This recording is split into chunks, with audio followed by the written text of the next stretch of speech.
bagaimana hasilnya seperti ini. Ya tadi kalau pakai HP tinggal klik. Kalau ada pakai HP ya, pertanyaannya biasa kayak gini, adik-adik semua bisa nggak foto HP hasil? Bahkan mungkin mau Realme, mau Redmi, sebelum mau saya punya Samsung, saya punya Redmi 2 itu mahal ya, sekarang ya masih belum mahal ya. Cuma praktek nanti, silakan teman-teman praktek untuk memahami isu aperture dan sukses dengan sederhana, dengan itu. Jadi satu-satu dulu, coba fokusnya di isu. Kalau di isu saya anjurannya apa? Coba bantu di dengan misalkan kalau dulu kan ada apa namanya ya kan? Tapi dengan sudut pandang juga ya, jangan sampai ada ini bukan fotonya gitu. Coba deketin sampai dan sekali mentok. Kalau perlu itu satu layar di sini bunga itu namanya field. Jadi semua layar tanah di sini semua objek. Saya ada bunga yang kayak harga sampai mentok. Atau mau ke pada satu juga boleh kan, kemarin kan itu tuh kemarin pakai kamera Canon ya. Coba sekarang saya minta terus ambil satu apa namanya, satu kursi di sini biasa pasang-pasangan 1, 2, ganjil ya, jadi nggak apa itu. Jadi ganjil lagi nih jadi objeknya, coba keluarkan fotonya gini biasanya. Misalkan ISO aperture pasang dulu, Pak, saya pengennya bokeh dulu, bokeh dulu. Gitu. Bokeh tadi ya, yang satu itu backgroundnya kelihatan, yang satu itu namanya ke aperture. Ya, ini ya, yang bokeh ini kalau ISO itu yang satu gelap, satu terang, kalau sama speed, coba cari benda. Itu PR-nya agak di satu tapi apa? Gimana mau praktek? Di sini depan atau mau di mana aja?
Kita langsung feedback yang pertama mungkin dari teman-teman yang dulu tiga foto dari Zara, dari Bang Obli, Indri, teman-temannya.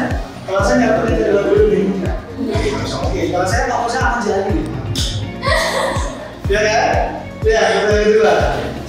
ngajarin. Gitu kan ya? Kita ada ban juga. Padahal tadi kata Zara, saya fokusnya ke bunga. Jadi sebenarnya sebelum kita, ini kan udah terlanjur buat di foto dan kirim. Sebenarnya sebelum dikirim juga kan kita bisa crop ya. Nah, foto salah satu teknik untuk, nah jadi kalau ini kita jangan sampai tadi saya baru ngomong ya, jangan sampai kita motret objek apa, tiba-tiba kita terganggu dengan objek lain.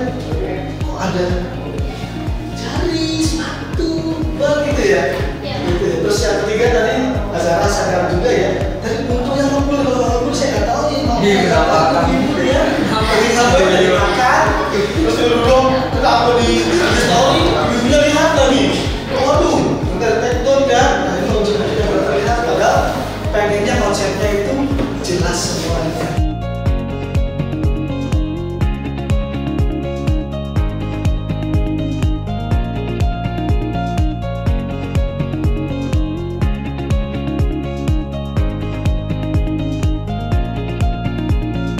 Dari bawah sampai atas tuh terlihat, tapi kalau di sini aku sedikit sana, saya kurang belakang. Nah ini potong dikit ya. Tapi secara look bunganya tuh oke gitu. Ya kan ya? Kita setuju ya? Bunganya udah. Kenalkan saya Diandra Katarina, siswa Madrasah Al-Hidayah kelas 10. Singkat saya pagi ini untuk menjelaskan gambar yang tadi saya potret di depan. Yaitu ada jangkaan sama handphone. Kenapa saya mengambil ini? Awalnya tadi kan saya kan ingin memotret jam tangan saja, tapi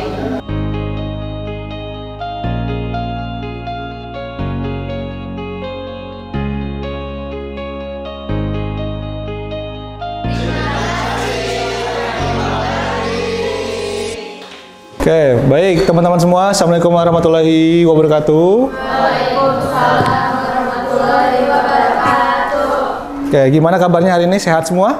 Alhamdulillah sehat. Nah, kemarin kalian udah 2 hari selama materi pembekalan fotografi. Itu yang pertama itu tentang apa? Kalau bisa di rewind. Pencahayaan. Berarti apa? Kalau misalkan gambarnya dari kamera dari depan, kemudian lightingnya dari samping, itu apa nama cahayanya? Side light. Oke, misalkan ini gambar saya ya, kemudian lampunya dari belakang, backlight. Oke, masnya ngadep ke sana, gambar saya di sini, kemudian lightingnya sebelah kiri. No. Lightingnya sebelah kiri. Apa? Rewind dikit. Disebut dengan side light. Ingat ya, kalau arah cahaya itu dilihat dari dudukan, ya, antara letak kamera dengan jarak si lightingnya. Jadi kalau kamu mau kayang pun sekalipun, ya nggak masalah. Menghadap ke atas pun nggak masalah. Yang penting adalah jarak 90 derajat dari si lightingnya, gitu ya. Kemudian yang hari kedua ngapain kemarin?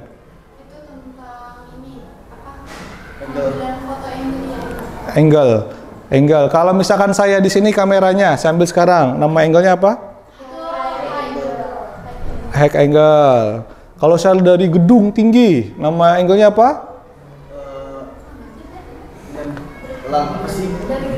Iya, gedung tinggi. Nama angle-nya apa? Di atas, kita dari atas ke bawah. Hah? Bird eye atau high angle juga sama. Kemudian kalau misalkan saya antara mata lensa dengan mata objek itu sama, eye level atau normal angle. Kalau saya dari bawah, low angle. Oke, teman-teman, itu tugasnya kemarin ada kan?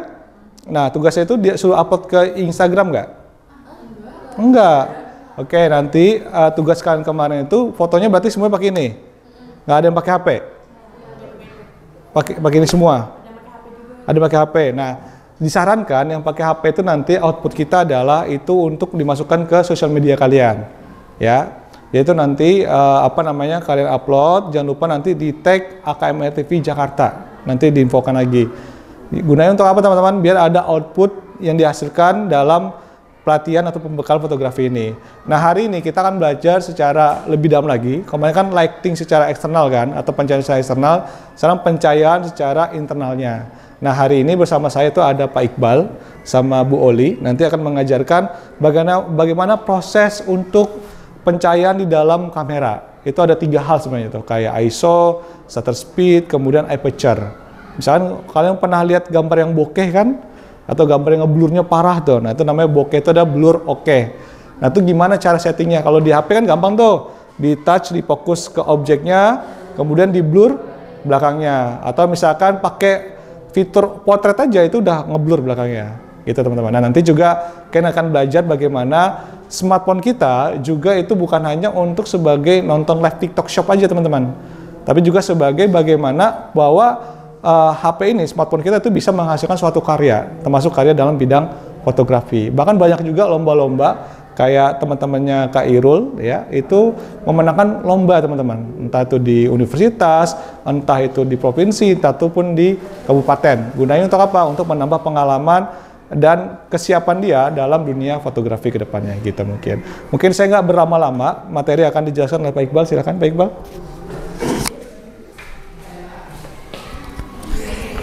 Baik, selamat pagi adik-adik. Oke, hari ini kita akan bicara lebih teknis lagi. Artinya kalau kemarin mungkin adik-adik belajar lighting, kemudian belajar angle, pengambilan gambar seperti itu sebetulnya kan istilah-istilah hanya di bahasa Inggris kan saja. Jadi artinya kalau memang adik-adik sebetulnya udah familiar dengan istilah-istilah dalam bahasa Inggris, mudahlah diingat. Tadi side light itu kan berarti kan cahaya dari samping, backlight berarti kan cahaya dari belakang, front light berarti cahaya dari depan, angle juga sama. Angle kan tadi high angle berarti kan angle tinggi. Nah, itu cuma di bahasa Inggris kan saja. Nah, tapi hari ini agak sedikit berbeda. Hari ini nanti materinya tuh agak lebih teknis karena kalau misalnya adik-adik nanti betul-betul paham materi hari ini, sebetulnya nanti bisa dikatakan ini adalah materi yang paling dasar apabila memang punya passion atau punya keinginan untuk berkarir di bidang fotografi. Karena dengan menguasai materi ini nanti, itu sebetulnya bisa dibilang profesi sebagai fotografer muda itu sudah bisa adik-adik sudah bisa adik-adik ambil seperti itu ya, profesi fotografer muda, dengan minimal nanti kita akan bicara teknis. Nah, karena hari ini kita akan bicara teknis, harapannya nanti saya lebih sering diskusi gitu. Karena nanti kita akan coba bandingkan apa yang ada di dalam kamera profesional maupun semi profesional seperti ini dibandingkan dengan smartphone kita yang saat ini sudah banyak kita gunakan. Nah, itu nanti pola kerjanya seperti apa. Nah, tanpa berlama-lama lagi kita akan coba lihat materi-materi hari ini. Nah, kalau di sini bisa dilihat judulnya itu lensa.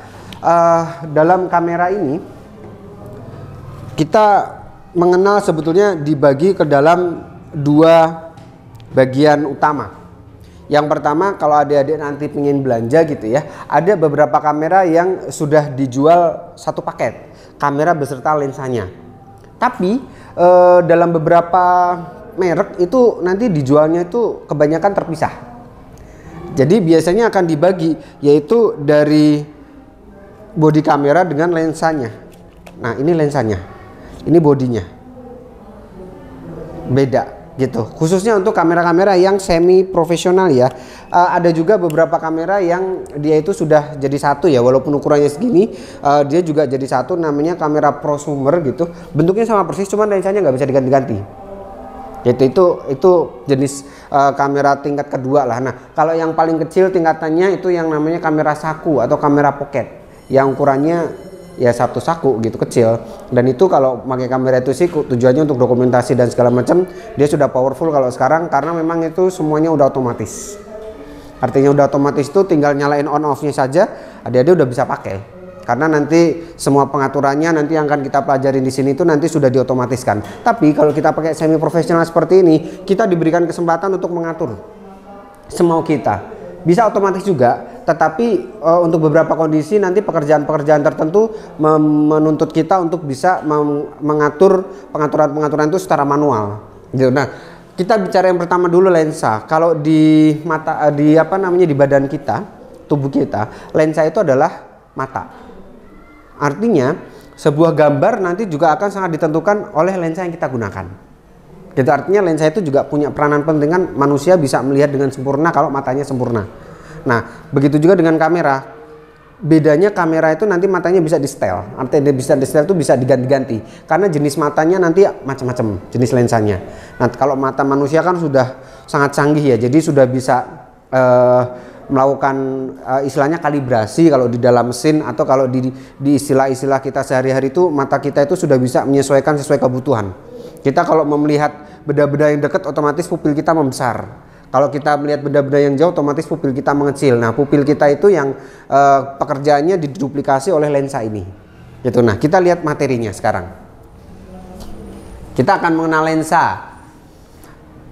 Sekali lagi kalau bicara lensa berarti kita nggak ngomongin bodinya ya. Bodi kamera itu lupakan, yang kita fokuskan ke lensa saja. Dalam bidang fotografi, lensa itu merupakan alat yang penting ya dari kamera yang berfungsi untuk memfokuskan cahaya hingga dia mampu membakar medium penangkap kalau zaman dulu. Karena kita dulu pakainya film.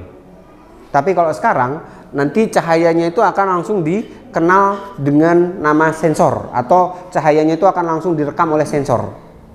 Jadi kalau kamera-kamera sekarang kita sebut dengan kamera digital, itu sudah tidak menggunakan film seperti zaman dulu. Ada yang pernah lihat nggak? Punya orang tua mungkin kakak dulu yang pakai roll film seperti itu, yang pakai apa ya istilahnya? Ya film. Iya, yang film merah gitu. Pernah ya? Nah itu dulu pakainya itu. Cara merekamnya adalah begitu ada cahaya masuk, cahaya itulah yang istilahnya itu membakar itu. Jadi nanti dia seperti siluet seperti itu. Nah, baru nanti istilahnya dicuci. Makanya zaman dulu kan cuci foto, cetak foto itu dicuci dengan chemical atau dengan zat-zat kimia. Itu masih banyak sih, bukan masih banyak, masih ada beberapa tempat walaupun tidak digunakan secara profesional, maksudnya sudah tidak digunakan secara rutin, tapi masih ada beberapa tempat yang masih punya teknologinya. Jadi itu untuk penelitian biasanya gitu. Nah, tapi kalau sekarang kamera-kamera sekarang bisa dibilang 99% sudah pakai teknologi digital. Kenapa? Karena ya teknologinya semakin memudahkan sebetulnya. Kan kalau pakai kamera film itu bedanya apa sih? Kita kan kalau pakai kamera film begitu kita moto nggak bisa dihapus. Seperti kamera digital, adik-adik moto pakai HP deh. Itu kan kalau jelek bisa dihapus. Kalau pakai film kan enggak. Begitu udah kita pencet shutter nih, kita rekam gitu ya, udah langsung tercetak di roll film itu. Dan itu kan semuanya beli gitu ya, artinya nggak bisa dibuang seperti kamera digital. Kalau kamera digital nanti rekamannya kalau adik-adik nggak suka tinggal di delete bisa. Walaupun sebenarnya secara forensik itu nggak benar-benar hilang, tetapi ya apa namanya sudah tidak bisa diakses dengan langsung lah gitu ya, artinya bisa di delete. Nah kemudian nanti di sini itu terdiri atas beberapa lensa yang berjauhan yang bisa diatur sehingga menghasilkan ukuran tangkapan gambar dan variasi fokus yang berbeda. Adik-adik di sini jurusannya apa ya? IPS. Oke. SMP dulu pernah belajar nggak optik, fisika, optik? Nggak pernah belajar. Pelajaran IPA dulu. Fisika atau IPA. Kalau SMP udah dibagi-bagi gitu nggak sih? Nggak ya? Nggak kan? Berarti ada IPA juga kan? IPA itu kan salah satunya ada materi namanya optik. Optik yang mempelajari lensa cembung, lensa cekung. Nah, itu namanya optik. Kacamata kita, kacamata itu juga optik. Nah, lensa ini di dalamnya itu sebetulnya terdiri dari dua optik. Nah, kalau di dalam pelajaran optik dulu kan kita akan mengenal titik fokus, jari-jari gitu ya, R sama F gitu. Nah, artinya bekerjanya itu disesuaikan nanti untuk mendapatkan posisi yang tepat agar bayangannya jatuh tepat di sensor. Nah, itu maksudnya yang di sini dua buah lensa, yang beberapa lensa bisa 2 atau lebih tergantung nanti fokalingnya seperti itu nanti berjauhan, ada jaraknya, tujuannya agar objek yang kita foto direkam di sini disesuaikan sama lensanya agar tepat jatuh di sensor. Nah, kalau adik-adik lihat ini kan di sini kan ada bilah cermin ya. itu kalau dibuka itu belakangnya sensor. Begitu nanti dipencet shutter, direkam gitu, nanti cerminnya akan ngebuka ke atas. Dan nanti cahayanya akan langsung masuk ke sensor tersebut dan direkam. Nah, fungsinya lensa sekali lagi untuk memfokuskan agar objeknya itu jatuh tepat di sensor. Nah, itulah kenapa nanti di sini tuh bagian-bagiannya ada zoom in zoom out, di depannya itu ada variofokus namanya. Nah, ini variofokus itu tujuannya kalau nanti di setel manual itu kita bisa atur fokus atau tidak sebuah objek kita foto. Nah, itu nanti pada saat praktek kita boleh coba nanti. Jadi kalau latihan nanti di sini ada pengaturan AFMF, AF itu untuk autofokus. Kalau kita buru-buru jurnalistik misalnya, kemudian dokumentasi pakainya auto aja, nggak usah apa ya sok jago gitu ya, maksudnya karena kita udah jago banget akhirnya kita pakai manual, seringnya malah miss gitu. Jadi autofokus atau manual fokus ini digunakan sesuai kebutuhan. Kalau kita sedang butuh memotret benda-benda yang diam, yang kondisinya bisa kendalikan, pakailah manual fokus agar nanti kita bisa memilih fokus sesuai dengan apa yang kita mau. Nah, jadi salah satu fungsi lensa adalah agar tadi ya menangkap gambar sesuai dengan fokus yang kita butuhkan. Kemudian di bagian luar lensa fotografi biasanya ditempatkan 3 cincin pengatur, yaitu cincin panjang fokus yang paling depan nanti, cincin diafragma itu nanti kalau lensa-lensa zaman dulu ada, tapi kalau sekarang tidak semua lensa punya itu. Dan cincin ini panjang fokus itu maksudnya focal length ya, zoom in zoom outnya. Ini nanti kalau di sini adik-adik kalau kebetulan di sini lihat, di sini ada angka berapa angkanya? 18, 4, 35, 55. Yang paling kecil 18, paling gede 55. Kelihatan ada angkanya di sini? Ada angkanya. Yang di lensa di sini. Ada kelihatan angkanya 1855 ya. 1855 kelihatan ya. Nah, ini angka di lensa. Angka di lensa itu disebutnya panjang fokal atau focal length. Nah, itu sebetulnya bagi orang awam disebutnya zoom in zoom out.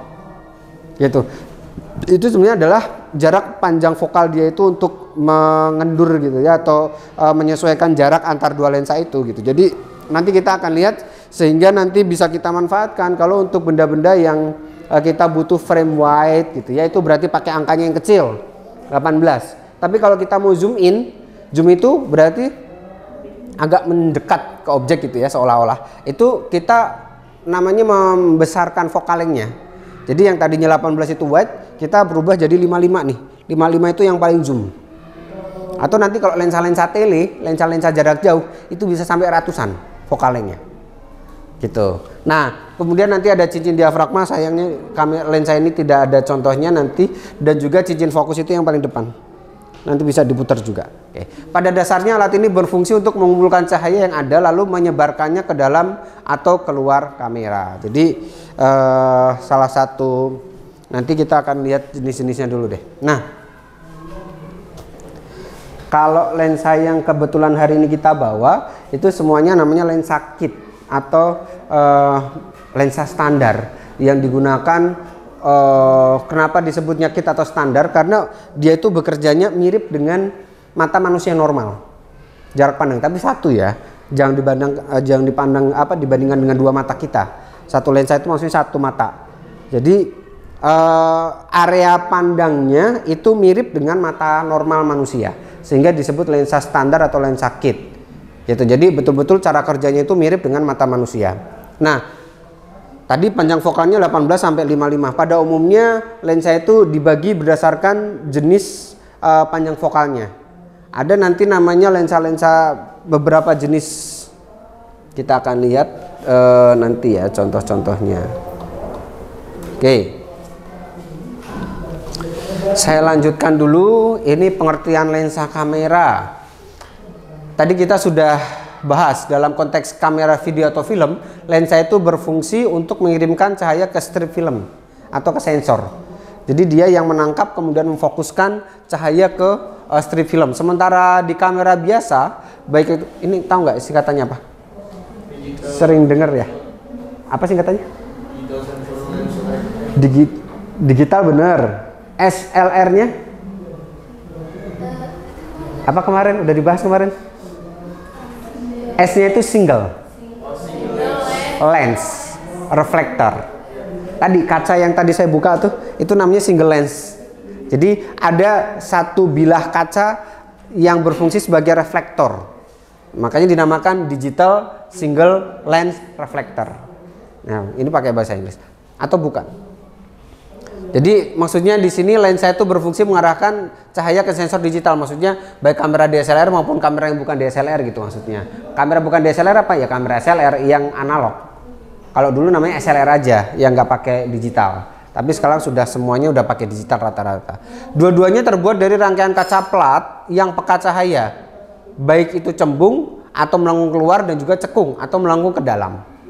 Tadi optik tadi. Jadi isinya itu nanti ada lensa cembung dan lensa cekung. Nah, kalau lensa modern saat ini itu sudah diatur dalam skala milimeter atau mm gitu ya, yang merujuk pada jarak antara lensa dan titik konvergensi bidang. Titik konvergensi bidang itu titik fokus maksudnya. Gitu. Nah, itulah yang tadi kita sebut sebagai panjang fokal atau focal length.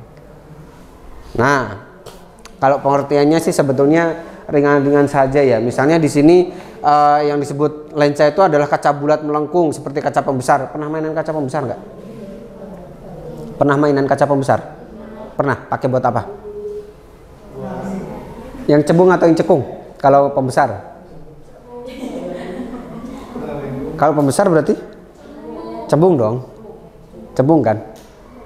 Kalau cekung? Ya, cenderung membuat objek jadi lebih kecil gitu. Nah, lensa juga sama, di kamera itu nanti ada yang cembung ada yang cekung, tapi dia udah dikombinasi nanti. Nah, kemudian pengertian yang lain adalah ini adalah tempat penampungan cairan berupa air atau minyak agar ruangan seperti palka mesin tetap kering yang terkandung disebut bilga atau got. Tapi ini bukan untuk kamera ya, tapi maksudnya untuk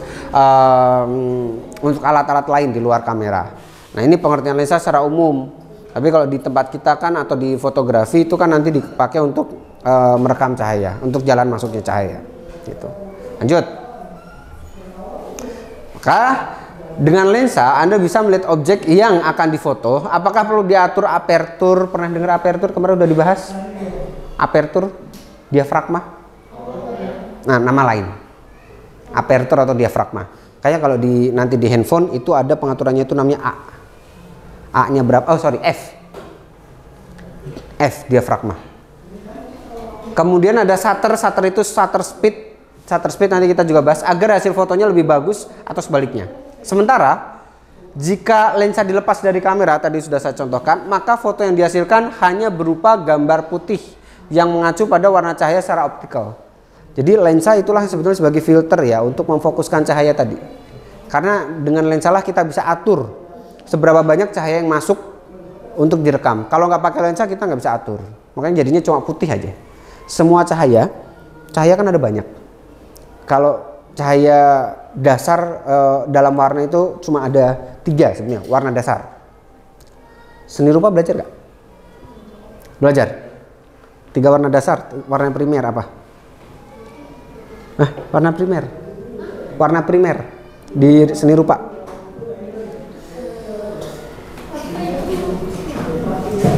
Warna primer apa?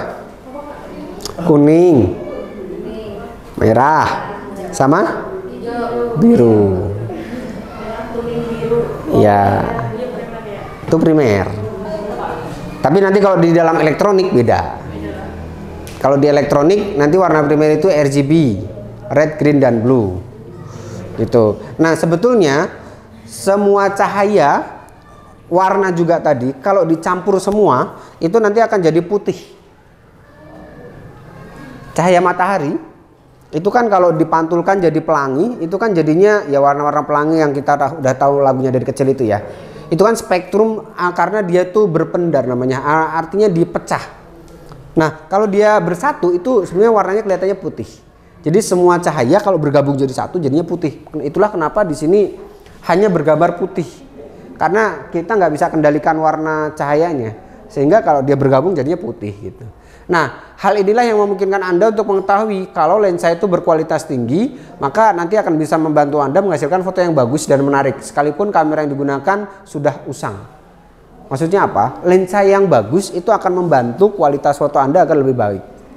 Gitu. Sekalipun yang disebut kamera itu body. gitu ya. Ini maksudnya sekalipun kamera yang digunakan, nah tadi makanya kalau kita bilang kamera itu adalah bodinya, kalau lensa itu beda gitu. Oke. Sebaliknya jika Anda menggunakan lensa murah dan kualitas rendah, maka hasil fotonya cenderung jelek sekalipun bodi kameranya mahal gitu. Jadi sebenarnya dua-duanya penting, entah itu bodi kamera, karena bodi kamera itu adalah otaknya gitu ya, kita secara keseluruhan, lensa itu adalah matanya, jadi dua-duanya harus kerjasama gitu kalau mau menghasilkan foto yang maksimal. Oke, lanjut. Artinya lensa adalah alat yang fungsinya itu sangat penting bagi sebuah kamera, sebab dengan alat ini Anda bisa melihat warna-warna cahaya, fenomena optik, atau mungkin untuk mengatur penggunaan kamera agar hasilnya itu bisa jauh lebih bagus. Pernah familiar dengan istilah-istilah ini? Pernah lihatkah atau pernah baca materi-materi? Ini ada namanya lensa fix. Lensa fix itu nanti tadi yang kita sebut 18 sampai 55 tadi, panjang fokalnya gitu ya, itu fix. Nggak bisa diganti-ganti. Artinya nggak bisa diganti-ganti berarti tidak bisa di zoom in atau zoom out. Tapi kelebihannya nanti dia itu punya pengaturan diafragma yang biasanya bukaannya lebih lebar. Sehingga nanti kita akan coba lihat bagaimana implementasinya gitu ya. Diafragma itu dimanfaatkan untuk kebutuhan-kebutuhan tertentu, nanti kita akan lihat. Yang perlu diingat adalah lensa fix adalah lensa yang kelebihannya itu dia ketajamannya tinggi dan juga bukaan diafragmanya biasanya variasinya lebih lebar. Sehingga kalau membuat foto-foto potret yang bokeh, tadi Pak Ari sudah sebutkan, itu biasanya orang pakainya lensa fix ini. Gitu. Telefoto sudah umum lah ya. Lensa telefoto? Ya, yang bodinya tuh panjang, bodi lensanya. Karena memang fokalnya kan panjang tadi ya, milimeternya, sehingga jarak antar dua lensa itu butuh dia panjang. Sehingga akhirnya bodinya juga akhirnya panjang. Gunanya untuk memotret benda-benda yang jarak jauh. Tele itu artinya jauh. Telepon, phone itu apa? Phone itu kan suara. Ya, phone itu suara. Jadi telepon itu artinya kita bisa berkomunikasi dengan suara dengan jarak jauh. Telegram. Nah, pokoknya tele itu artinya jauh aja. Nah, itu dipakai untuk semua istilah. Tele itu jauh artinya. Nah, lensa kit tadi contohnya yang udah saya bahas. Kit itu standar. Lensa fisheye itu sebetulnya adalah lensa extreme wide. Fisheye. Jadi dia itu nanti cembung tapi hasilnya itu sangat lebar gitu, tapi cenderung melengkung. Misalnya di pantai itu biasanya orang pakainya lensa fisheye. Kenapa? Agar area yang bisa difoto itu luas. Makanya pakainya lensa fisheye yang lebar. Kemudian lensa wide juga sama. Kalau fisheye itu extreme wide sebetulnya. Wide itu sudah lebar, tapi kalau fisheye itu lebih lebar lagi. Makanya kadang-kadang lensa fisheye itu disebut lensa extreme wide. Gitu. Kapan kita pakai lensa wide kira-kira? Cocoknya untuk apa? Lensa yang bisa mengambil area yang lebar itu biasanya dipakai untuk memotret apa biasanya? Apa? Lensa yang lebar yang bisa menangkap area yang lebar biasanya digunakan untuk motret. Betul, pemandangan. Ada kalau di fotografi itu namanya adalah kan pemandangan tadi disebutnya landscape. Ada juga namanya cityscape. Cityscape itu maksudnya area-area perkotaan yang isinya gedung-gedung. Iya, cityscape. Kalau city light kan malam. Gitu, cityscape. Jadi dia biasanya siang dan lebar areanya, area fotonya gitu ya, sehingga menampakkan area yang luas, gedung-gedung dan lain-lain. Ada cityscape, ada seascape juga. Sea itu untuk lautan gitu ya. Jadi macam-macam. Itu biasanya kita butuh lensa yang lebar. Soalnya kalau nggak pakai lensa lebar, coba aja motret pakai HP di di perkotaan gitu ya, itu kan juga terbatas. Kecuali HP kita udah ada yang apa tuh bisa 0,5, bisa 1, bisa 3 gitu ya. Yang bisa fungsi wide-nya bisa. Nah, itu bisa cukup membantu. Tapi kalau pakai lensa yang lebih wide, itu nanti bisa lebih lebar lagi. Nah, fungsinya untuk itu. Lanjut. Ini karakteristiknya. Jadi semua lensa itu pada dasarnya dia bisa memfilter dan memfokuskan cahaya agar bisa menyentuh sensor atau strip film dengan tepat. Di sisi lain, ada beberapa faktor penting yang menjadi penentu bagaimana lensa itu mempengaruhi tampilan dan kualitas foto. Bisa nanti dari sisi panjang fokalnya, kemampuan diafragmanya gitu ya, kita nanti akan lihat. Konteks ini kemudian dikenal dengan istilah karakteristik. Penjelasannya seperti berikut ini. Oke. Sudah saya sebut tadi ini? Sudah saya sebutkah? Saya sudah nyebut belum istilah ini? Masa? Tadi yang ukurannya 18 sampai 55 ini saya sebut apa tadi? Ya, zoom out betul. Tapi istilahnya adalah panjang vokal atau focal length. Nah, itu sebetulnya. Jadi bisa juga dikenal dengan istilah panjang fokus. Jadi focal length itu berorientasi pada pengukuran jarak dan diukur dalam satuan milimeter antara titik konvergensi lensa dengan sensor yang merekam. Jadi nanti kayak pupil kita sebetulnya. Dia akan menyesuaikan jarak antara benda itu agar bayangannya jatuh tepat di sensor. Jadi rentang panjang fokus lensa itu nanti akan diekspresikan dalam bentuk angka, dan angka tersebut memberitahu Anda berapa banyak momen atau adegan yang bisa Anda tangkap. Itu kalau di film tapi. Nah, tapi di sini angka yang lebih kecil punya sudut pandang yang lebih luas. Ada bisa ngertiin nggak? 18 sama 55. Lebih luas itu artinya lebih lebar, lebih wide. 18 berarti yang lebih lebar apa lebih sempit? Kalau dibanding 55? Lebih lebar, lebih wide. Kalau nanti 55 itu berarti lebih sempit. Nah, kalau tele jarak jauh tadi itu bisa sampai ratusan. Makanya lensa tele itu biasanya dimulai paling kecilnya itu 70 panjang vokalnya. Kemudian nanti semakin jauh, bisa sampai 300, bisa sampai 400, bahkan sekarang sudah ada yang sampai 1200. Kalau dia udah 1200 itu udah ekstrim apa namanya? Tele ekstrim ya, dia bisa melihat benda-benda pada jarak puluhan kilometer. Gitu. Makanya namanya spy lens, lensa mata-mata. Ada itu yang panjangnya ekstrim panjang. Nanti kalau penasaran di TikTok, di YouTube banyak. Jadi kita di bawah bukit, di bawah gunung gitu ya, melihat orang yang di pucuk gunung itu bisa pakai lensa yang ekstrim tele tadi gitu.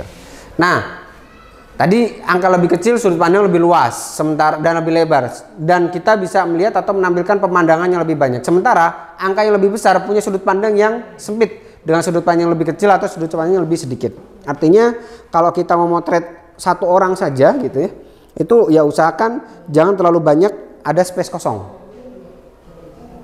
Kita cocoknya pakai yang sudut pandang sempit. Tapi kalau kita mau memotret pemandangan, kita usahakan untuk pakai yang lensa lebar gitu. Oke, ini tadi penjelasannya seperti ini. Baca nggak ini berapa? Atasnya? Ini kan 180 derajat nih. Ini berapa? Baca nggak? Ya, 8 mm. Lihat tadi di angka lensa yang ada di sini paling kecil berapa? 18. 18 itu posisinya adanya di sini nih. 18 ya. Berarti kalau pakai lensa ini, dia itu sudut pandangnya cuma bisa selebar ini. Jadi dari lensa nih, nah ini cuma bisa selebar ini. Jadi dari sini sampai sini aja yang kelihatan. Ini kalau ada objek gede gitu ya, cuma dari sini sampai sini aja yang bisa kelihatan garis gitu. Kalau yang fish eye tadi itu bisa sampai 180. Artinya kalau kita motret pakai kamera ini, itu nanti yang di sini masih bisa kerekam. Karena dia kan cembung gitu ya. Lensa fish eye itu kan cembung seperti mata ikan, namanya juga fish eye. Nah, itu yang di sebelah itu masih bisa kerekam atau masih bisa kepotret. Tapi kalau 18 mm tadi sudutnya hanya 100 derajat. 100 derajat dari si lensa ini. Gitu. Itu yang mempengaruhi nanti lebar dan sempitnya sebuah gambar. Nah, semakin tinggi tadi kan 18 sampai 55. Kalau 55 berarti nanti semakin sempit nih antara sini nih, 50 sampai 70 di sini. Berarti dia itu cuma yang biru aja yang bisa keambil gitu. Jadi area-area yang ada di sini itu nggak akan kelihatan. Karena tadi sudut pandang atau area pandang dari lensa ini terbatas gitu. Nah, kalau yang pakai yang tele itu berarti nanti semakin sempit lagi ya. Ini 135 aja cuma segini nih. Makanya kalau kita nembak nih tuh ada botol air mineral tuh. Kalau kita pakainya yang wet, nah pinggir-pinggirnya masih kelihatan. Cuman kalau kita pakainya tele, itu semakin sempit gitu. Tapi nanti akan semakin dekat ininya, apa namanya, area pandangnya. Gitu. Kalau ada yang ingin ditanyain langsung aja ya. Saya sambil jalan aja. Nah, jadi secara sederhana, Focalength itu dapat diartikan sebagai salah satu bagian dari sistem optik yang bekerja di dalam lensa, di mana Focalength ini menjadi ukuran dari seberapa kuatnya sistem optik tadi untuk memusatkan cahaya yang ditangkap oleh lensa.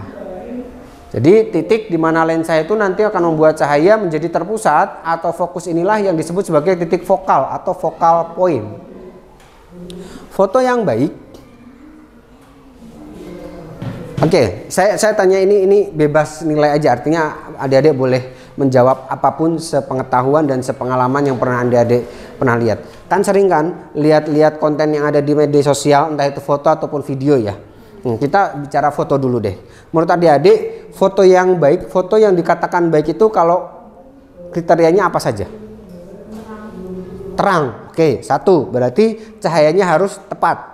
Ya, walaupun nanti dalam foto itu ada namanya under exposure, ada over exposure, ada normal exposure.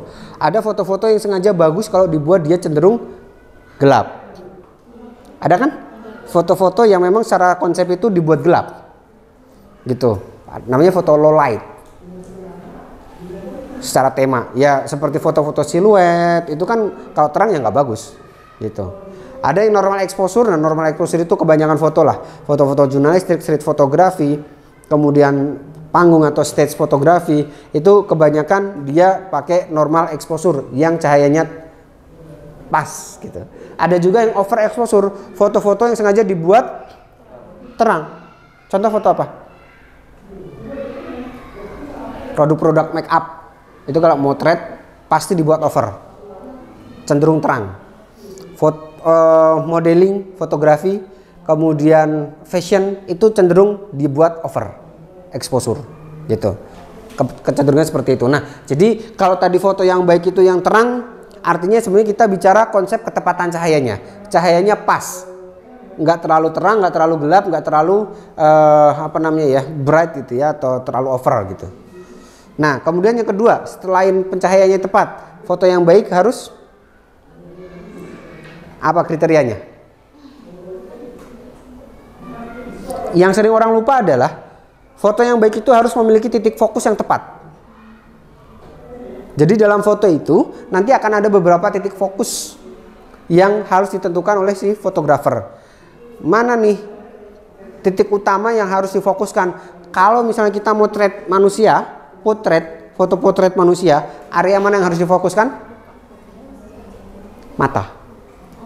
Harus di matanya itu yang paling fokus. Di area-area bawah-bawah sini masih boleh nggak terlalu tajam gitu ya. Tapi kalau foto potret itu betul-betul harus matanya, di bagian mata yang harus tajam gitu. Kalau di foto-foto produk ya berarti di foto produk berarti harus di nama produknya.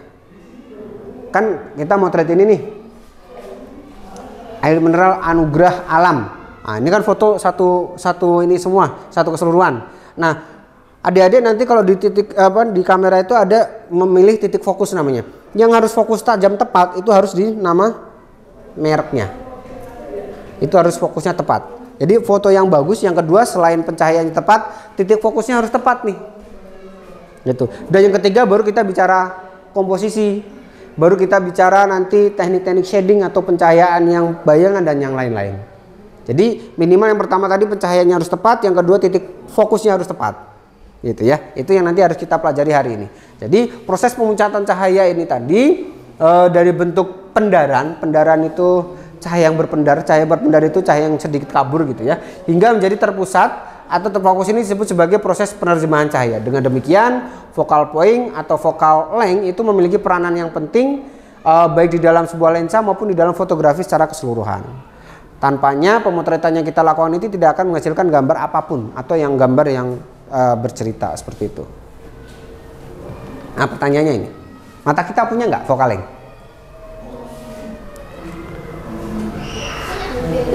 Nah, tadi kan cara kerja pupil tadi.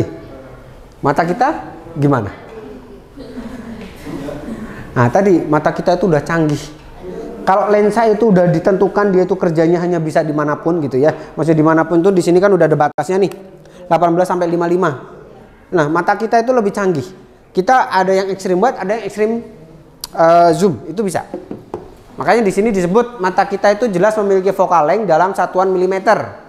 Tapi disebut di sini manusia itu maksimalnya bekerja secara maksimal itu berada pada focal length antara 40 mm sampai 58 mm. Itulah kenapa lensa kit itu ukurannya antara 18 sampai 55. Karena lensa standar bekerjanya di antara angka ini sampai ini tadi. Jadi jika ditarik rata-rata maka focal length manusia itu berada pada titik 50 mm. Dan di dalam fotografi titik 50 meter ini dianggap sebagai focal length normal karena dianggap pengganti mata manusia.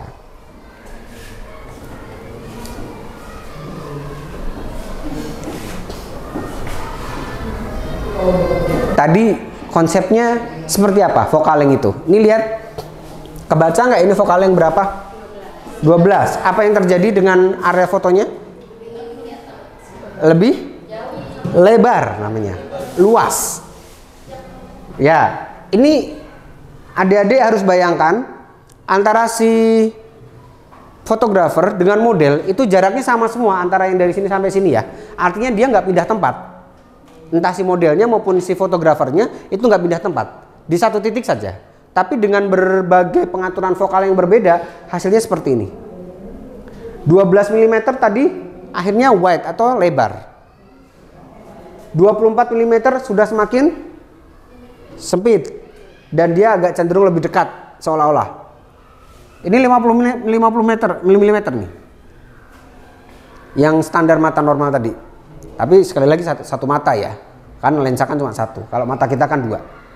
Jadi seolah-olah mata kita lebih lebar. Tapi kita kalau mau bandingin sama lensa kamera kita pakainya satu mata. Gitu. Nah, terus lebih sempit dan di 200 mm ini yang tadi tele ya. 200 mm itu berarti yang tele, dia akan semakin dekat tetapi bidang area pandangnya semakin sempit. Gitu. Itu konsep dari focal length ini. Oke. Lanjut.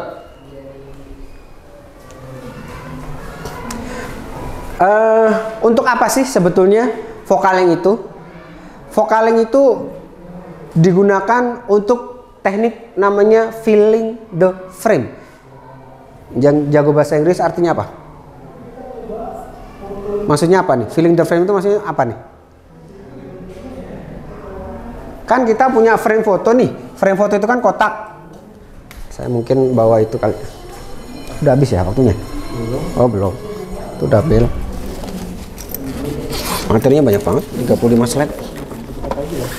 Ya, biar praktek. Ini kan kita misalnya kalau motret, itu kan kita pasti ada frame-nya nih, kotak seperti ini. Nah, ini yang disebut frame. Namanya film the frame itu maksudnya adalah ya semua area-area yang ada di sini itu harus kita isi. Gitu-gitulah. Jadi mengisi area-area frame agar tidak kosong. Lihat di sini. Kalau kita bandingkan ini berapa? Kalau dari jauh kebaca nggak? Nggak baca. Ini sekitar 20-an lah. 20-an, 30 dan ini semakin dekat. Lihat bedanya. Ini kan masih banyak area-area yang kosong ya. Tapi nanti dengan vokal yang lebih tinggi semakin padat istilahnya. Dipadatkan. Jadi nggak ada area-area yang lebih kosong lagi. Nah, ini sama nih. Kalau dia agak semakin menjauh gitu antara 24 ini sampai 135 gitu. Dia akan semakin banyak area-area yang kosong kalau dia lebar. Jadi dari penjelasan-penjelasan di atas kita dapat melihat bahwa pada dasarnya fokaleng itu dapat dikatakan sebagai karakter dari sebuah lensa, di mana fokaleng juga bisa kita katakan sebagai suatu cara pandang lensa terhadap objek-objek yang ada di hadapannya. Dan kita sebagai fotografer perlu mengetahui ya fokaleng yang kita gunakan itu, agar kita dapat memanfaatkan cara pandang lensa tersebut untuk dapat menghasilkan foto-foto sesuai dengan kebutuhan kita. Gitu. Jadi bukan hanya sekedar bagus, tapi memang sesuai dengan apa yang kita inginkan atau sesuai kebutuhan kita. Oke, lanjut. Nah, sekarang kita bicara jenis-jenis lensa. Sekali lagi, biasanya lensa itu dibagi berdasarkan fokalengnya masing-masing. Kita dapat mengetahui jenis-jenis lensa mana yang harus kita gunakan untuk mendukung proses pemotretan kita. Lensa dengan fokaleng pendek, berapa tadi contohnya pendek itu? 18. Sangat diperlukan untuk pemotretan dengan subjek-subjek yang lebar. Tadi saya tanya contohnya pemandangan kan, seperti landscape, gitu ya, suasana, aerial maupun street fotografi dalam konteks yang spesifik. Tapi nanti kalau lensa dengan fokaleng yang panjang, contohnya ratusan tadi, akan sangat membantu dan berguna untuk pemotretan dengan subjek-subjek yang detailnya jauh, yang kita butuh untuk jarak jauh. Sementara lensa dengan fokaleng normal, berapa normal tadi? Mata kita berapa? 50, betul. Umumnya digunakan untuk subjek-subjek yang casual, artinya foto-foto potret orang, modeling, kemudian juga fashion gitu ya. Ini everyday life, potret hingga street fotografi, tetapi yang satu objek saja. Gitu. Lanjut. Ini tadi contohnya, ini saya rasa adik-adik juga udah ini ya bisa bedain tadi 18 mm yang di sana sampai 300 atau ini 500 mm. Gitu. Oke. Nah, sekarang ini saya cepat aja ya. Sesuai dengan kebutuhannya saja deh. Ini namanya lensa ultra wide. Ultra wide angle itu berarti sangat lebar. Fokalengnya antara 10 mm sampai 18 mm. Dia kelebihannya otomatis area pandangnya lebar, tapi kekurangannya dia cenderung distorsi. Namanya distorsi itu adalah gambarnya jadi cenderung melengkung, nggak asli gitu, ada efek distorsinya. Kalau lensa normal, nah ini lensa yang ini paling cocok digunakan untuk street fotografi, foto potret atau kepala dan bahu gitu, dan untuk pemotretan grup dengan jumlah orang yang sedikit, karena dia sudut pandang yang paling akan kita bicara area pandangnya, dia itu yang paling sempurna dari sisi distorsinya, dia paling minim distorsi, jadi nggak ada lengkungan sama sekali kalau kita pakai lensa ini. Lensa telefoto ini juga sebetulnya dia juga akan rawan distorsi, tetapi kelebihan yang utama otomatis ya dia bisa mendekatkan area-area objek yang jauh. Telefoto, kalau super telefoto 300 mm ke atas ya digunakan untuk yang ekstrim jauh, itu kelebihannya gitu. Oke, saya lanjutkan. Oke, sekarang kita bicara inti dari materinya. Adik-adik nanti harus ingat ada tiga konsep yang harus dipahami terkait dengan penggunaan kamera beserta lensanya. Yang pertama, bukaan atau aperture, yang dikenal dengan istilah f. Ada penghapus nggak ya? Oh, ada.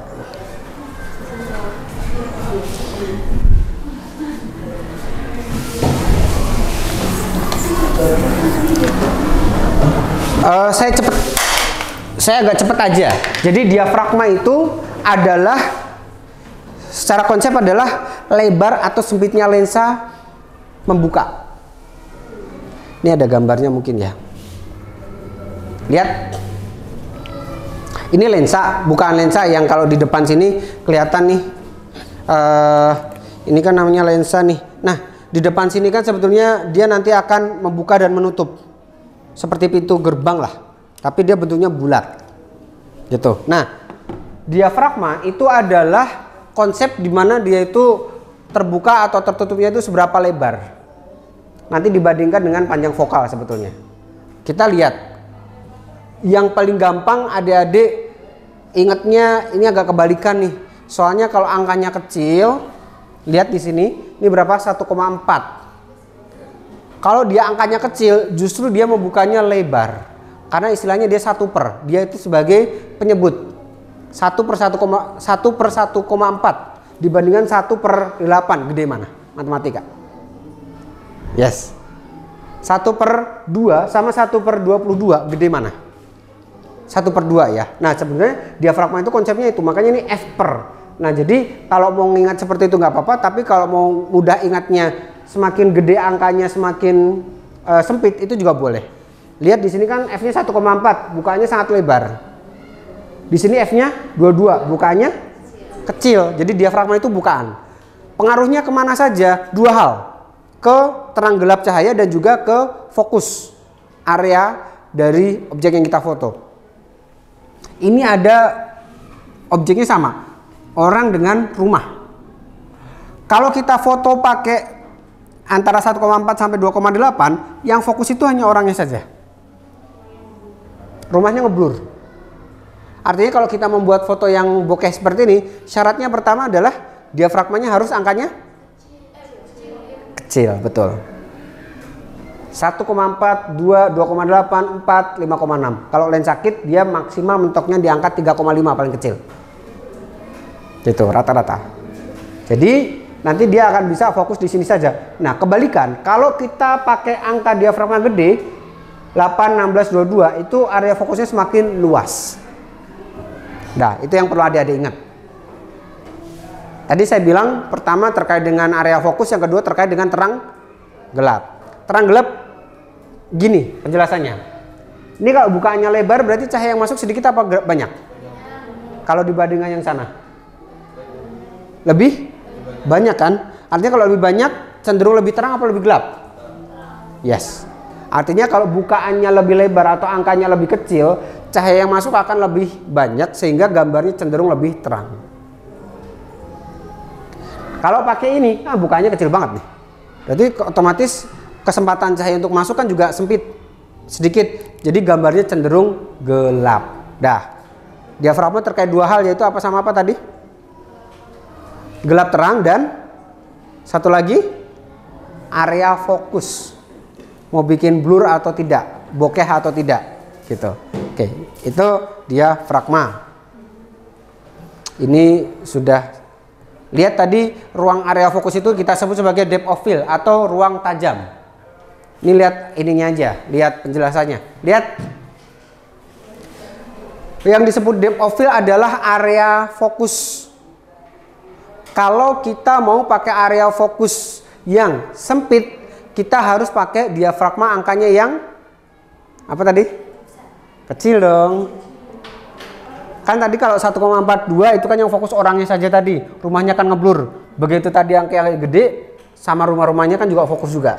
Nah, itu kita bicara ruang tajam sebetulnya.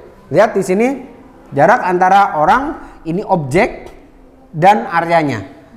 Nah, ini terjadi area fokus yang sempit seperti ini akan terjadi kalau diafragmanya kecil angkanya. Gitu. Sedangkan ini kan luas ya. Area fokusnya luas. Berarti di sini otomatis dia pakai angka diafragma yang besar. Nah, satu konsep selesai. Masih ada dua lagi. Diafragma. Yang kedua nanti shutter speed sama ISO. Oke, ini masih ada contoh lagi nih. Lihat bedanya apa sih? Ini bunga, belakangnya areanya ngeblur ya. Nah, lihat di situ angkanya berapa F-nya? Nggak kelihatan, saya bacain 2,8. Yes. Bandingin dengan bawahnya. Ini 5,6. Lihat, ini ada hewannya. Kalau ini benar-benar blur gitu ya. Ini hewannya agak kelihatan. Dan dia akan semakin jelas kalau F-nya semakin besar. Di sini F-nya berapa nih? Berapa tuh ya? 11 atau 16 ya? Nggak kelihatan, yang penting nama gede aja. Gitu. Itu ya konsepnya ya. Satu lagi contoh. Dah. Bisa bedain nggak? Yang 1,8 itu benar-benar fokusnya hanya di bunganya saja. Sedangkan yang 16 atau 22 sampai belakang-belakangnya juga fokus. Gitu ya. Jadi diafragma bicara terkait dengan area fokus dan terang gelap. Oke. Yang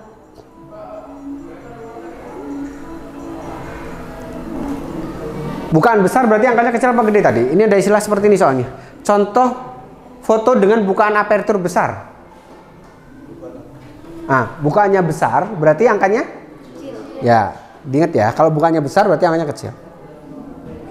Oke, kita bicara yang kedua, shutter speed sekarang. Shutter speed adalah kecepatan si lensa membuka dan menutup. Ini ada baterainya ya? Ada, udah ada.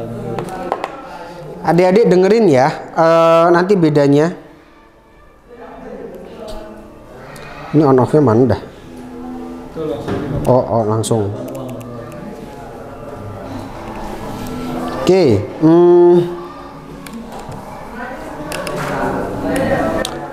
tolong silent, tolong diam. Saya akan atur shutter speed 1/60 detik. 1/60 detik. Ini akan ada dua suara sebetulnya. Dengerin?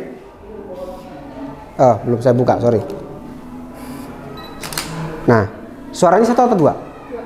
Sebenarnya dua. Buka, cekrek gitu. Itu yang 1/60 detik. Sekarang saya bandingkan dengan yang 1 detik. Dia jarak antara membuka dan menutupnya itu 1 detik. Dengerin? Nah, kedengeran ada 2 kali? Saya deketin. Nih, dengerin. Ini 1 detik ya.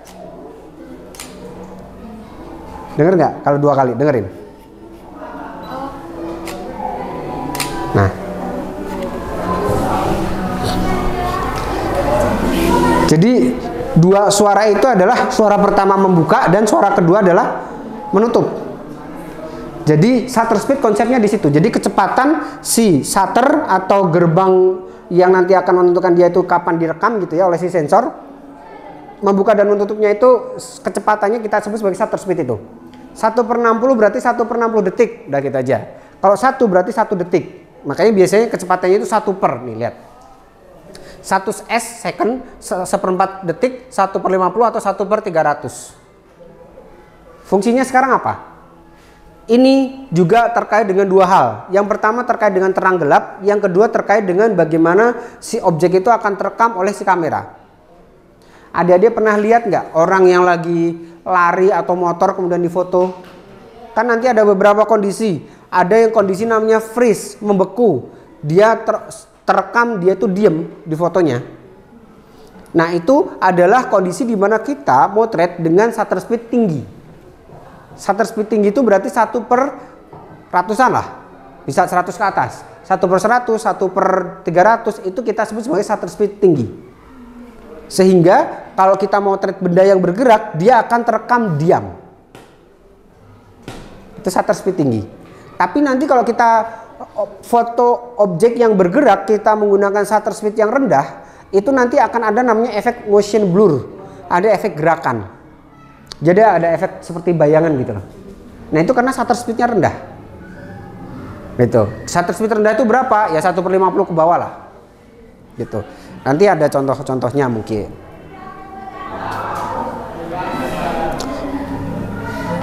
Oke, ini saya skip aja. Ah, pernah lihat ini? Ini namanya adalah, ya betul, ini bukan lagi rendah, ekstrim rendah. Namanya teknik bulb, BULB. Teknik bulb itu biasanya dia di atas 3 detik. Kita butuh tripod. Biasanya kita butuh shutter release. Kenapa? Karena biar kita waktu neken ini nggak geser. Karena kalau geser udah pasti ngeblur. Nah, shutter speed itu nanti juga berkaitan dengan efek itu ya. Karena shaking sedikit itu nanti akan terekam kalau dia shutternya rendah. Tapi kalau shutternya 1/300, begitu kata neken, itu lebih cepat shutternya buka tutup daripada gerakan si kamera. Jadi nggak rawan blur. Tapi kalau shutternya rendah, itu rawan blur juga. Karena shakingnya nanti akan kerekam. Gitu. Nah, ini pakai shutter speed ekstrim rendah. Dia biasanya di atas 5 detik. Baru bisa kerekam cahaya yang bergerakan seperti itu. Ini namanya efek motion blur. Gitu. Oke. Sekarang yang kedua. Tadi setelah saya bicara terkait dengan bagaimana shutter speed berpengaruh terhadap objek yang kita foto terkait dengan gerakannya. Kalau shutter speed cepat tadi bisa membekukan pergerakan objek-objek yang kita foto ya. Sedangkan kalau pakai shutter speed yang rendah itu nanti akan ada efek gerakan pada saat kita motret benda-benda yang bergerak. Nah, pengaruh yang kedua, shutter speed juga berpengaruh terhadap terang gelap. Kalau tadi shutternya bukanya lama, shutter speed rendah, cahaya yang masuk kan cenderung banyak ya, dibandingkan dengan yang shutter speednya sangat cepat, cekrek. Nah, itu kan cahaya yang masuk kan dikit banget. Sehingga kalau shutter speednya rendah, dia cenderung terang apa gelap? Terang. Karena cahaya yang masuk cenderung banyak. Kalau shutter speednya cepat, 1/300 detik kan cepet banget, cekrek gitu. Berarti cahaya yang masuk sedikit apa banyak? Sedikit, sehingga cenderung gelap. Jadi terang gelap itu nanti akan dipengaruhi 3 hal. Diafragma, shutter speed, nanti terakhir satu lagi, ISO. Oke, jadi shutter speed berpengaruh terhadap 2 hal, yaitu apa dan apa? Terang gelap dan gerakan objek yang kita foto. Nanti tampilannya akan seperti apa gitu ya. Oke, terakhir materi ini terkait dengan ISO. ISO tuh gini adik-adik, secara sederhana ISO itu adalah kepekaan sensor terhadap cahaya. Kalau angkanya semakin kecil, berarti dia semakin tidak peka terhadap cahaya. Kalau angkanya semakin besar, berarti dia semakin peka. Artinya apa? Di sini ada aturan, ada ukuran-ukuran nih. Misalnya ada 100, 480, 2300 dan selanjutnya. 100 berarti yang paling kecil. Di sini yang paling tidak peka cahaya. Artinya paling tidak peka cahaya sehingga nanti dia akan cenderung gelap karena dia tidak peka cahaya. Sedangkan ISO yang semakin tinggi dia akan semakin peka cahaya sehingga nanti cenderung semakin terang. Tapi ISO selain berpengaruh terhadap terang gelap juga berpengaruh terhadap noise nanti. Jadi semakin tinggi ISO kan tadi semakin terang, tetapi nanti akan semakin resiko untuk noise. Noise itu artinya bintik-bintik, bercak-bercak yang sebenarnya tidak kita inginkan gitu. Karena dia efek dari pantulan cahaya itu sendiri dan lain-lain. Tapi kalau kita pakai ISO yang rendah, dia otomatis akan lebih cenderung lebih aman terhadap ISO. Oke, materinya sudah selesai. Saya evaluasi sebelum kita praktek. Hari ini saya bahas apa saja? Lensa, betul. Apa yang adik-adik pelajari dari lensa yang sudah saya bahas hari ini? Jenis-jenis lensa. Tadi ada lensa fix. Lensa fix itu yang betul. Yang artinya dia nggak bisa zoom in zoom out, fokalnya sudah fix. Itu ya. Kelebihannya dia di diafragma dia nanti. Kemudian telefoto yang jarak jauh, fisheye yang lebar, ekstrim lebar ya. Oke, berarti itu adalah konsep dari panjang fokus atau panjang fokal atau kita sebut focal length. Gitu ya.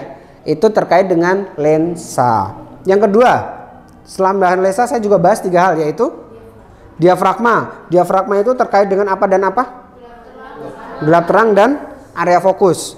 Kalau kita pengen motret pemandangan berarti paling cocok diafragmanya seperti apa? Yang mana yang cocok dipakai untuk yang motret pemandangan? Pilih antara 2,8 atau 16. Alasannya? Betul. Paling cocok pakai 16 karena area fokusnya lebih luas, lebih banyak, lebih lebar. Kalau pakainya 1,4, 2,8 itu berarti fokusnya cuma di satu titik saja. Nanti area fokusnya sempit. Itu ya, berarti diafragma terkait dengan terang gelap dan terkait dengan area fokus.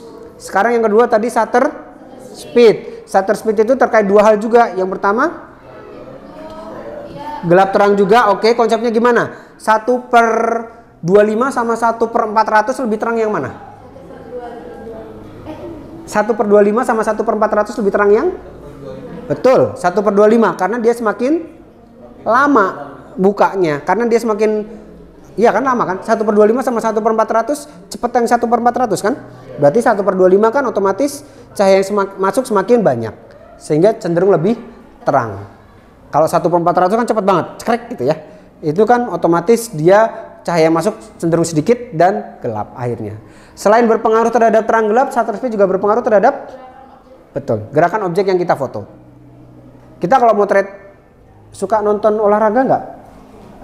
MotoGP, F1 itu kan dia kan kenceng banget. Kan ada foto-foto yang pada saat dia di lintasan itu kan ya dia freeze gitu, beku. Itu difoto dengan shutter speed di atas 1 per 3000. Difoto dengan kecepatan di situ, tapi nggak semua lensa mampu punya shutter speed sampai setinggi itu. Makanya pakai lensa khusus.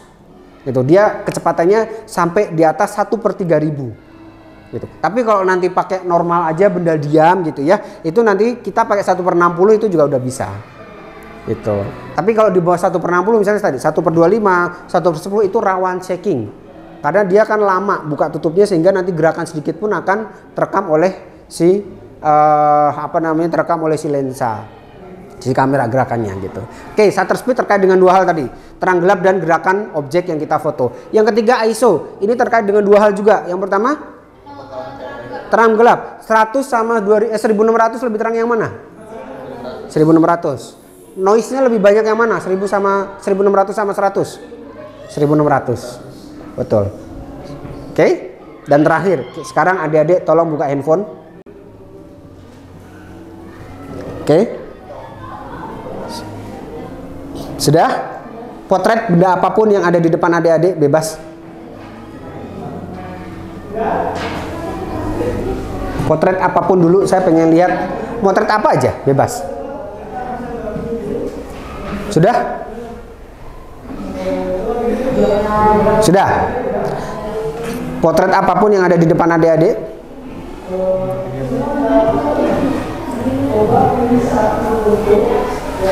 Sudah?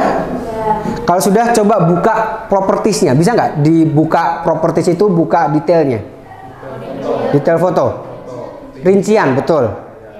Dah, baca di situ apa saja yang ada di situ. Apa? ISO, sudah belajar kan tadi ISO? Ketemu angka berapa ISO-nya? 320.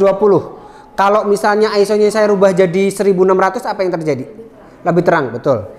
Selain ISO, apa lagi yang di situ? Diafragma, angkanya berapa? 2,0. Kalau saya rubah jadi 16, apa yang terjadi?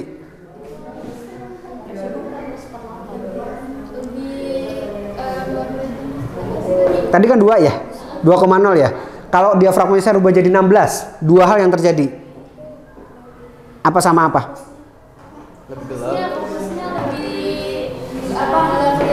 Fokusnya lebih lebar. Harusnya lebih lebar, lebih banyak area fokusnya dan lebih Gelap. karena Lensanya mengecil. yes, dia akan cenderung lebih gelap gitu. Satu lagi, apalagi yang udah dibaca di situ selain tadi ISO sudah ada, diafragma udah ada, apalagi? Ada shutter speed di situ? Ketemu berapa? 1 per 33 juga. Nah, 1 per 33. Kalau misalnya kita rubah jadi 1 per 250, apa yang terjadi? Kan bendanya diam, jadi kalau gerakan nggak usah dibahas. Berarti terkait dengan terang gelap doang kan? Lebih? Yes. Kalau 1 per 33 dirubah jadi 250 lebih gelap. Oke. Sekarang di kamera itu sebetulnya ada juga beberapa HP yang dia itu punya pengaturan yang bisa di open pengaturannya. Jadi ada yang butuh pakai aplikasi khusus open kamera namanya, ada juga yang di handphonenya sudah bisa diatur. Minimal adik-adik nanti kalau mau mengatur 3 hal tadi ya, ISO, shutter speed dan diafragma. Oke, sekarang praktek pakai kamera ini dulu. Pak Ari silahkan dibimbing prakteknya. Baik, adik-adik ya, teman-teman lah saya. Teman-teman ya, kayaknya ini 2 ekspresi saya. Walaupun wajahnya udah agak dinding, kaca, cuman pas ditanya oleh Pak Iqbal tadi, itu semuanya paham gitu, apa itu speed, ya, kecepatan, apa itu ISO, ya cahaya, juga apa itu bukaan atau diafragma atau bahasa lainnya aperture, gitu teman-teman. Nah, sekarang seperti biasa kayak kemarin, mungkin kurang lebih karena kalian diajarin ya, itu sebenarnya sedikit exposure teman-teman, itu harus ada dalam seni kita memfoto. Jadi kalau kita harus bisa setting sini, biasanya adalah gambar kita pasti yang pertama adalah gelap, yang kedua akan nge-blur. Ya, sejatinya memang gambar itu kalau bisa dilihat oleh penikmat di sosial media adalah harus gambarnya jelas. Kalau saya pribadi biasanya kalau saya bikin film disebut dengan astrada, asal terang gambar ada, kelihatan oleh objeknya siapa pelakunya di foto, ya, combine point of interestnya apa, dari sana baru kita menampilkan, oh pesannya apa. Misalkan paling gampang ada terjadinya orang kecelakaan, harus jelas kan, di mana lokasinya, gitu kan, kemudian bagaimana kondisinya, kemudian siapa korbannya. Nggak mungkin kan pas pas kecelakaan itu ngeblur semua. Apa yang mau kita beritakan? Gitu. Misalkan kalau kalian juga, misalkan di sini ada ikut event atau jalan-jalan ke kota tua. Teman-teman kan jelas kan lokasinya di mana segala macam. Itu disebut dengan astrada, teman-teman. Asal terang gambar ada. Cuman ada lagi tambahan lagi biar bagus adalah gambarnya harus bokeh. Biar apa? Ada sisi dari artistik dari si penikmatnya gitu. Wow, gambarnya bagus nih gitu. Selain astrada jelas dan terang, tapi juga harus ada sisi artistik dalam fotonya gitu kira-kira. Oke. Sekarang siapa yang mau coba dulu? Mas, coba yuk. Nah, sekarang belajar ngatur exposure dulu kan? Iya. Ini kan normal nih. Satu lagi coba. Harus normal. Ntar loh. Oreonya sini, Oreonya biar tidak. Bukanya biasa kemarin gimana cara ngidupinnya? Kan udah pakai tone kemarin. Langsung ke manual. Nah, udah manual. Terus teman-teman, ini kan benda mati nih. Ini juga sekalian perawatan ya, mungkin banyak dijelasin. Belum nyala karena belum dipindahin. Nah kan ini kan benda mati ya teman-teman ya, dimana tuh perawatan dalam kamera juga penting, sama kita kayak merawat HP kita lah ya. Kita nggak tahu kapan dia rusak, kita nggak tahu kapan dia sakit, yang dimana adalah ketika kita memfoto satu objek, kita juga harus tahu fitur-fitur apa yang bisa sama fitur-fitur apa yang nggak bisa. Contohnya teman-teman nanti dapat acara wisuda, kan nanti wisuda nih kelas 3 nih, ada di antara sini nanti itu adalah jadi tugasnya fotografi, atau nanti sama tim AKMR TV itu dipinjaman kamera. Ketika nanti dipinjam ke kamera, ada kakaknya lagi udah megang apa namanya, sumbul atau apa namanya, apa sih namanya, kayak tabung gitu untuk difoto, tiba-tiba gambarnya ngeblur semua. Tadi alasannya, oh kameranya jelek nih gitu. Otomatis sebelum itu teman-teman kita coba dulu kondisinya kira-kira tuh udah sesuai dengan settingan kita atau belum. Nah sekarang coba kalian sesuaikan dulu. Cara ngatur ISO di mana di situ? Di situ. Coba dulu lihat ya. Paling gampang tuh dibuka aja LCD-nya. Cara buka LCD adalah ini. Ya, coba Mbak. Di atas buka LCD. Oke, di situ kelihatan nggak ISO-nya berapa sekarang? Jangan disetting dulu. Berapa ISO-nya sekarang? 1600. Gambarnya gimana? Gelap nggak? Gelap. Coba disetting ISO dulu Mbak. Ya. Tadi kan adik-adik ya. Nah, bisa 1600 otomatis. Kalau dia gelap harus dinaikin. Oke. Coba dilihat lagi di sini aja. Oke. Nah, ini jelas ya. Kemudian shutternya berapa itu? Shutter berapa Mas? Shutternya 60. Kemudian kamu shuttermu mana? Ya, shutter ini berapa shutternya? 5, 1/50. Kemudian bukaannya berapa? 5,6. Nah, kalau kelihatannya itu gelap atau tidak teman-teman, di situ ada namanya metering. Ada metering nggak? 0, 1, plus 2, plus 3 ada kan? Ditekan setengah shutternya coba. Apa shutter stopnya? Atau tekan tombolnya, tekan setengah. Tekan dulu setengah. Nah ini gelap nih, masih di posisinya adalah jauh. Gimana caranya? Harus dinolkan. Nah, ini kamu udah nih, berarti kamu udah di tengah, aman. Sekarang tinggal difokusin. Coba di foto Pak Iqbalnya, ditahan setengah. Oke, bisa. Nah, bagus kan? Itu dia kalau meteringnya, histogramnya itu dia akan 0. Kamu udah? Belum. Masih satu. Berarti yang salah di mana? Pokoknya adalah kalau shutternya makin kecil, dia akan makin kalau cahayanya makin terang. Cuman jeleknya adalah dia akan nanti gambarnya akan lebih kalau kecepatan ya, lebih mengalir nanti atau lebih cepat gitu. Beda dengan kalau kita ngambil nih, kalau saya lempar nih botol, kalau pakai shutter berapa biasanya? Biar dia nge-freeze terbang. Di atas apa di bawah? Tinggi, ya high shutter speed. Nanti kita coba ya. Kita coba dulu sekarang ISO. Nanti habis itu kalian coba lagi ada diafragma.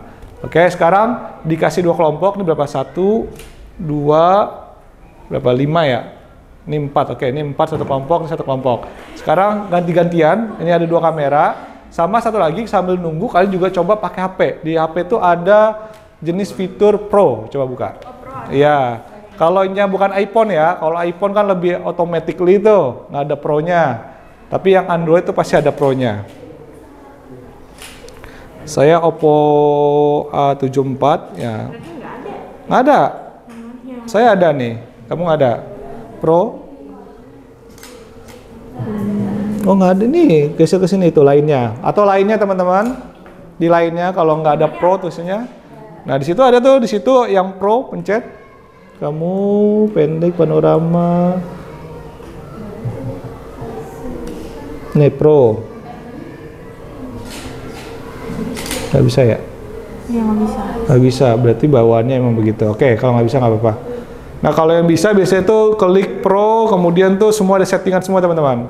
Jelas nih seperti ini. Ada ISO-nya, shutter speed, gitu. Ini Pro bawaannya. Coba ada nggak lainnya, kemudian Pro. Kalau nggak ada nggak apa-apa, nanti pakai itu aja. Kamu ada? Ada.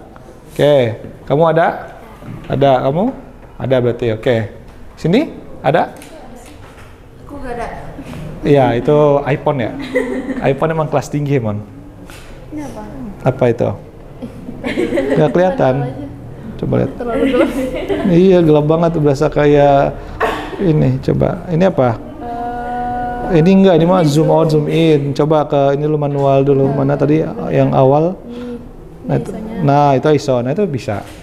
Oke. Itu ya, sambil menunggu yang lain, sekarang kita foto dulu terkait foto ruangan. Foto ruangan itu dia shutter kamu berarti ISO-mu berapa tadi? 1600 atau 3200? 1600. Kalau kamu berapa ISO-nya? 1600. Nah, ada sedikit clue ya teman-teman ya, kalau kalian nanti dimasuk ke industri, itu biasanya kalau untuk tempat yang gelap begini memang dibutuhkan adalah cahaya. Kalau kalian pasangkan menggunakan 1600, biasanya kalau di layar LED ini, LCD sini kan kelihatannya kan aman-aman aja kan. Tapi ketika dipindahkan ke sini, itu pasti akan kelihatan noise atau grain, teman-teman. Jadi itu disarankan sampai mentoknya ISO-nya 800, gitu disarankan. Tapi kalau misalkan dia udah full frame, kemudian juga kedalaman pixelnya lebih bagus, yang dimana boleh menggunakan 1600, gitu kira-kira. Itu salah satu clue-nya aja ya, ISO itu ada batasan maksimalnya. Jangan sampai nanti gambarnya itu adalah bagus nih, bagus cuman di LCD kita, karena LCD kita kan kecil nih, sama kayak HP kan, tapi ketika pindah ke layar lebih besar, atau ke notebook kita, atau laptop, atau PC kita, itu lebih besar kan 14 inci, itu kelihatan nanti ada noise, atau zaman dulu itu disebut dengan penampakan gitu, noise titik-titik. Oke, sekarang dibebaskan kalian buat belajar, yuk. Coba kamu sekarang foto dia bertiga, menggunakan F-nya berapa? Ya. Lampunya segini aja ya, nggak ada lagi ya? Segini aja lampunya. Ya udah, oke coba.